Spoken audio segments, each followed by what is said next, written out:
pelaksanaan program makan bergizi gratis dikebut pemerintah Kota Palembang. Wali Kota Palembang Ratu Dewa menegaskan jika Palembang telah memiliki sebanyak 65 unit SPPG.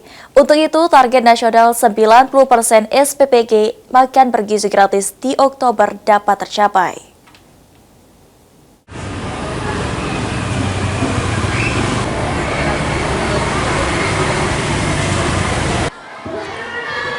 Pelaksanaan program makan bergizi gratis yang merupakan program unggulan Presiden Prabowo Subianto terus dikebut pemerintah Kota Palembang. Wali Kota Palembang Ratu Dewa menegaskan jika saat ini Palembang telah memiliki sebanyak 65 satuan pelayanan pemenuhan gizi, namun dari jumlah tersebut SPPG yang beroperasional baru 62 unit.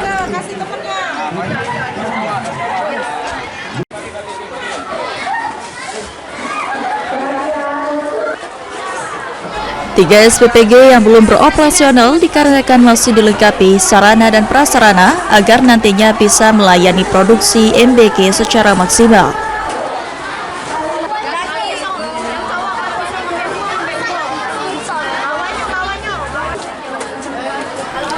Sejauh ini, pelaksanaan program makan bergizi gratis di Palembang sudah cukup baik, yakni mencapai 44% secara keseluruhan.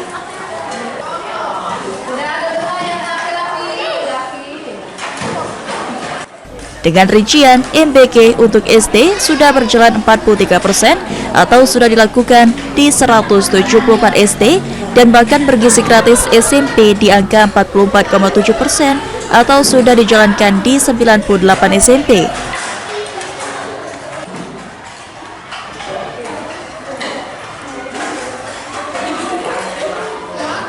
Untuk MBG sekarang kita ada 65 MBG, tetapi yang beroperasi baru 62, tinggal 3 yang beroperasi.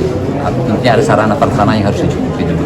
Pak, ini kan ada target sampai bulan 10 tadi 90%, sementara capaian baru sekitar 40%. Kalau itu sudah tercapai untuk distribusi MBG-nya ya, untuk distribusinya saya kira sudah mendekati 90% lebih.